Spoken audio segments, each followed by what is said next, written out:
Bismillah ar-Rahman ar-Rahim. Assalamu alaikum wa rahmatullahi wa barakatuh. Respected brothers and sisters, it's the mercy of Allah subhanahu wa ta'ala that we will be entering into the last 10 days of the month of Ramadan tonight, inshallah. With the mercy of Allah subhanahu wa ta'ala, we have been working on the masjid for the past 5 years. In order to complete the construction of the masjid, we need $333,000. How are we going to raise this money? Only with the help of Allah subhanahu wa ta'ala and through your generous donations, inshallah tabarak wa ta'ala. What we need at this moment, 555 individuals who can donate $600 each to complete the construction of the masjid, inshallah. What we need at this moment is to do the stucco of the masjid, alongside to install the elevator of the masjid, and finally the parking lot of the masjid. As you can see, it's 3.65 acres land and we have masjid on it, and what we need is to complete the parking lot.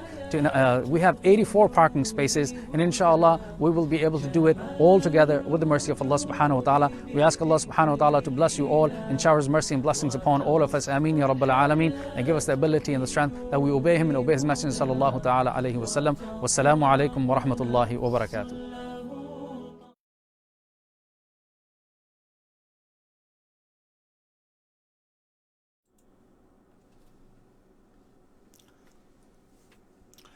نحمده ونصلي على رسوله الكريم أما بعد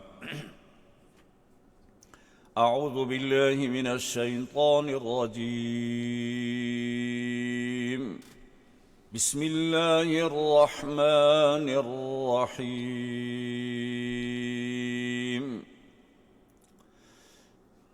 تنزيل الكتاب من الله العزيز الحكيم إنا أنزلنا إليك الكتاب بالحق فاعبد الله مخلصا له الدين ألا لله الدين الخالص والذين اتخذوا من دونه أولياء ما نعبدهم إلا ليقربونا إلى الله زلفى إن الله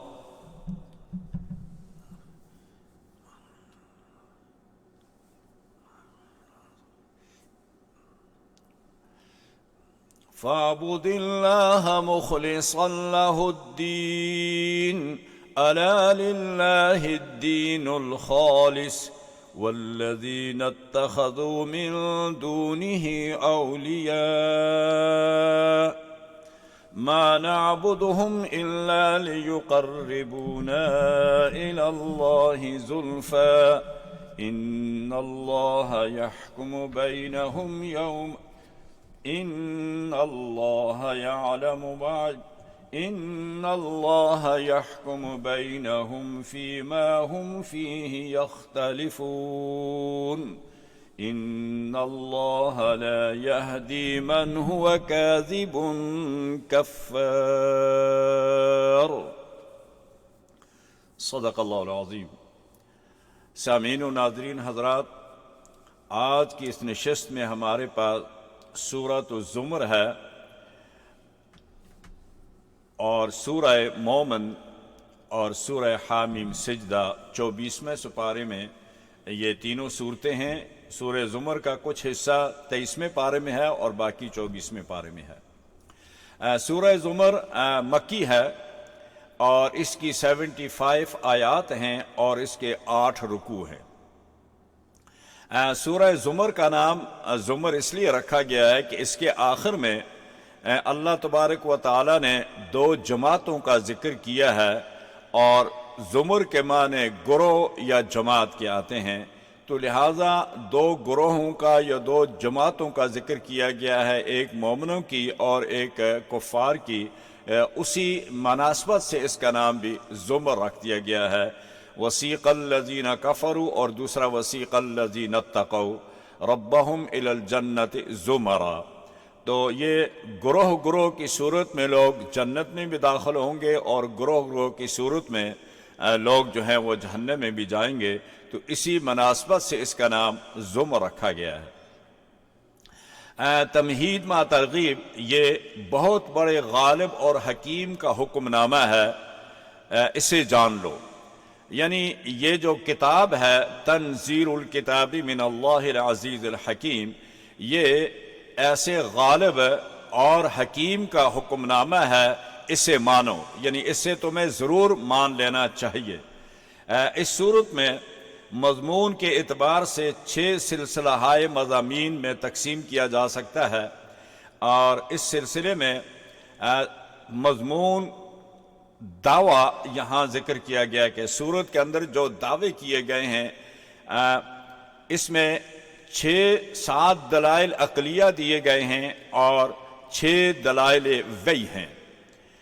یہ دلائل اس لیے دیے جاتے ہیں تاکہ سننے والا مخاطب جو ہے، جس کو مخاطب کیا جاتا ہے، اس کے عقل اور شعور کو بھی آگاہ کیا جائے، اور اس کا عقل یہ اس بات کو مانتا ہے، اور اس کے لیے ایک عقلی دلیل دی جاتی ہے کہ عقل بھی اس بات کو مانتا ہے کہ جو کچھ یہ کہا گیا ہے یہ سچ ہے اور حق ہے۔ اور اسی طرح دلیل وحی یعنی پہلی کتابوں سے بھی دلیل دی جاتی ہے، پہلے انبیاء سے بھی دلیل دی جاتی ہے، فرشتوں سے بھی دلیل دی جاتی ہے، جنات سے دلیل دی جاتی ہے کہ جنات بھی اس بات کے قائل ہیں، اللہ کے فرشتے بھی اس بات کے گواہ ہیں، اللہ کے رسول بھی اس بات کے گواہ ہیں، اللہ کی کتابیں بھی اس بات کی گواہ ہیں۔ تو یہ دلائل اس لیے دیے جاتے ہیں تاکہ مخاطب جو ہے وہ اچھی طرح سمجھ لے۔ سلسلہ تقابل بین المومنین اور المشرکین میں بھی اس کا ذکر کیا گیا ہے۔ تو ذکر دعویٰ سورت جو ہے وہ 3 بار ذکر کیا، یعنی سورت کا دعویٰ یہ ہے کہ فَاعْبُدِ اللَّهَ مُخْلِصًا لَهُ الدِّينَ، کہ آپ صرف اور صرف اللہ ہی کی عبادت کریں اور خالص اسی کی عبادت کریں۔ حضرت نبی کریم صلی اللہ علیہ وسلم کے پاس ایک شخص آیا اور اس نے آ کر پوچھا کہ یا رسول اللہ صلی اللہ علیہ وسلم، میں صدقہ کرتا ہوں اور اس میں میری خواہش یہ ہوتی ہے کہ یہ اللہ کے نام کا ہے، لیکن تھوڑا سا میرے دل میں یہ بھی خیال آتا ہے کہ کوئی آدمی جو ہے وہ اگر میری تعریف بھی کر دے کہ میں نے اس کے ساتھ تعاون کیا، اس کے ساتھ مدد کی، تو آپ صلی اللہ علیہ وسلم نے یہ آیت کریمہ پڑھ کر اس سے سنائی کہ قسم ہے مجھے اس ذات باری کی جس کے قبضہ قدرت میں محمد کی جان ہے، تمہاری کوئی عبادت بھی، کوئی صدقہ بھی اس وقت تک قبول نہیں ہوگا جب تک اس میں اللہ تبارک و تعالیٰ کے لیے خالص اخلاص نہیں ہوگا، یعنی خالص اللہ کی رضا نہیں ہوگی، اس وقت تک تمہارا صدقہ قبول نہیں ہوگا اور نہ وہ عبادت قبول ہوگی جس میں دکھلاوا ہو، اور نہ وہ صدقہ جس میں دکھلاوا یا نمائش ہو۔ تو آپ صلی اللہ علیہ وسلم نے یہی آیت پڑھ کر سنائی، فرمایا فَادْعُوا اللَّهَ مُخْلِصًا لَهُ الدِّينَ اور فَاعْبُدِ اللَّهَ مُخْلِصًا لَهُ الدِّينَ أَلَا لِلَّهِ الدِّينُ الْخَالِصُ، کہ صرف دین جو ہے وہ اللہ ہی کا ہے خالص، اس کے علاوہ کسی کی نہ پکار ہے اور نہ کسی کی عبادت ہے اور نہ کسی کی مدد اور استعانت ہے۔ دوسری بار فرمایا کہ قُلِ اللَّهَ أَعْبُدُ مُخْلِصًا لَهُ دِينِي، میں تو صرف اللہ ہی کی عبادت کروں گا اور اس کی عبادت میں کسی کو شریک نہیں کروں گا۔ یعنی پیغمبر صلی اللہ علیہ وسلم کو اللہ تبارک و تعالی نے حکم دیا کہ قل، اے پیغمبر آپ کہہ دیجئے کہ اعبد اللہ مخلصا لہ الدین، میں صرف اللہ ہی کی عبادت کروں گا، مجھے اسی کا حکم دیا گیا ہے۔ آگے ذکر دعویٰ کی تیسری دلیل فرمایا کہ قل افغیر اللہ تأمرونی اعبد ایہا الجاہلون، اے نادانو کیا تم یہ توقع رکھتے ہو، کیا تم یہ اتنے واضح دلائل تمہارے پاس نہیں آ چکے، ان واضح دلائل کے بعد بھی تم مجھے یہ کہتے ہو کہ میں غیر اللہ کی عبادت کروں؟ کیا یہ ہو سکتا ہے؟ یہ ممکن ہی نہیں ہے۔ لہذا عبادت صرف اور صرف اللہ تعالیٰ کی ہے۔ یہ دلائل عقلیہ کہ یہ پہلی دلیل ہے، خلق السماوات والارض بالحق یکور اللیل علی النہار ویکور النہار علی اللیل وسخر الشمس والقمر کل یجری لأجل مسمى الا هو العزیز الغفار۔ یہ دلیل عقلی پہلی دلیل دی گئی ہے کہ دیکھ لو اللہ تبارک و تعالیٰ کا نظام، دیکھو کہ وہ دن اور رات کو، سورج اور چاند کو اس نے کیسا نظام اس کا ایڈجسٹ کیا ہوا ہے کہ وہ اپنے اپنے وقت پر رات اور دن دن اور رات، سورج اور چاند یہ اپنے اپنے متعین وقت میں آتے ہیں اور جاتے ہیں، ان میں کبھی بھی کوئی فرق نہیں پڑتا۔ آگے دوسری دلیل فرمایا کہ خلقکم من نفس واحدۃ، اللہ تبارک و تعالی نے آدم علیہ السلام کو پیدا فرمایا، اور آدم کے بعد پھر اللہ تعالیٰ نے حوا کو ان سے پیدا کیا، اور پھر آدم کی اس نسل کو آگے بڑھانے کے لیے اللہ تعالیٰ نے جوڑے بنائے، میاں اور بیوی، میل اور فیمیل، اور تاکہ تمہاری نسل کو قیامت تک جاری اور ساری رکھا جا سکے۔ آگے فرمایا فی ظلمات ثلاث، کہ ہم نے تمہیں 3 اندھیروں میں پیدا کیا ہے، اور 3 اندھیروں سے پیدا کرنے کا معنی یہ ہے کہ اللہ تبارک و تعالی نے مادر شکم میں تمہارا پہلا ظلمات یہ ہے، اور دوسرا جو ہے وہ رحم ہے، اور تیسرا ظلمات جو ہے وہ جھلی ہے، جو لفافہ جس میں بچہ بند ہوتا ہے، اور جب وہ باہر آتا ہے تو اس جھلی سے باہر آتا ہے۔ آپ نے دیکھا ہوگا یہ جانوروں کے بچے جب پیدا ہوتے ہیں، یہ بکری ہے، بھیڑ ہے، گائے ہے، اس طرح گھوڑے ہیں، جب ان کے بچے پیدا ہوتے ہیں، جب وہ باہر آتے ہیں تو وہ ایک لفافے کے اندر، ایک جھلی کے اندر بند ہوتے ہیں۔ تو اس جھلی کو بھی اللہ تبارک و تعالی نے کہا کہ دیکھو تم جتنے صنعتیں تمہاری چلتی ہیں، جو کچھ تم بناتے ہو وہ روشنی کے اندر بناتے ہو، دن کے اندر یا لائٹ کے اندر بناتے ہو، لیکن میرا نظام بھی دیکھو کہ انسان کے اندر کتنے باریک اجزاء ہیں، اس کی چھوٹی چھوٹی رگیں جو ہیں وہ دیکھے، جو خون کو سپلائی کرتی ہیں، جو ہوا کو سپلائی کرتی ہیں، وہ تمہارے دل کے اندر کتنی رگیں ہیں، تمہارے لیور کے اندر دیکھو، اور تمہارا جگر ہے اس کے اندر دیکھو، یہ ساری جتنے مشینری میں نے بنائی ہے یہ ان اندھیروں کے اندر میں نے بنائی ہے۔ تم اس کو سوچ بھی نہیں سکتے کہ اللہ تبارک و تعالیٰ کا یہ نظام جو ہے یہ کیسے اس نے قائم کیا ہے۔ فی ظلمات ثلاث ذالکم اللہ ربکم، یہ تمہارا رب ہے، اس کی عبادت کرو۔ یہ اللہ تبارک و تعالیٰ نے تمہارے لیے یہاں دلائل اور دیے ہیں، اس میں عقل کو بھی استعمال کرو اور دوسرے دلائل وحی جو ہیں ان کو بھی استعمال کرو۔ اگلی آیات میں اللہ تبارک و تعالیٰ نے جو تیسری آیت نمبر 21 ہے، تیسری دلیل دی ہے، اللہ تعالیٰ نے فرمایا الم تر ان اللہ انزل من السماء ماء فسلکہ ینابیع فی الارض، کیا تم نہیں دیکھتے کہ اللہ تبارک و تعالیٰ نے آسمان سے پانی برساتا ہے، فسلکہ ینابیع فی الارض، وہ بارش کا پانی تھوڑی دیر کے بعد زمین اس کو خشک کر لیتی ہے، جذب کر لیتی ہے، اس کے بعد اگر بارش نہ ہو تو تم کیا کرو گے؟ اللہ کا نظام یہ ہے کہ فَسَلَكَهُ يَنَابِيعَ فِي الْأَرْضِ، اللہ نے اس کو چلا کر زمین کے اندر چشمے بنا دیے ہیں، اتنے بڑے ٹینک بنا دیے ہیں کہ تم اتنے بڑے ٹینک نہیں بنا سکتے، مہینے کا تم اس کو ریزرو کر سکتے ہو، 2 مہینے کا کر سکتے ہو، لیکن اللہ تبارک و تعالیٰ نے زمین کے اندر اس پانی کو جذب کر کے اس کے اندر اتنے بڑے بڑے حوض بنا دیے ہیں، فَسَلَكَهُ يَنَابِيعَ، چشمے بنا دیے ہیں، بعد میں وہی پانی جو ہے وہ چشموں کے ذریعے سے ہم باہر لاتے ہیں، اور کنویں کے ذریعے سے آپ لوگ اس کو باہر لاتے ہیں۔ تو یہ چشمے کس نے بنائے، یہ اس کو راستہ کس نے دیا اور سیف کس نے کیا کہ وہ ختم نہیں ہوتا ہے، زمین میں بھی وہ محفوظ رہتا ہے؟ تو فرمایا وہ رب ہے جس نے تمہارے لیے زمین کے اندر یہ چشموں کا نظام بنایا، اس سے تم پانی لیتے ہو، خود بھی استعمال کرتے ہو، جانوروں کو بھی استعمال میں لاتے ہو۔ چوتھی دلیل فرمایا کہ 88 آیت نمبر میں 83 میں ہے وَلَئِن سَأَلْتَهُمْ مَنْ خَلَقَ السَّمَاوَاتِ وَالْأَرْضَ لَيَقُولُنَّ اللَّهُ، اگر آپ ان مشرکین سے بھی یہ بات پوچھے، کسی بھی آدمی سے یہ بات پوچھے کہ کس نے بنایا ہے آسمان کو اور زمین کو، تو ضرور بضرور وہ کہیں گے لَيَقُولُنَّ اللَّهُ، اللہ ہی ہے اس کو بنانے والا۔ اور سورہ رات میں پیچھے گزر چکا ہے قُلْ مَنْ يَرْزُقُكُم مِّنَ السَّمَاءِ وَالْأَرْضِ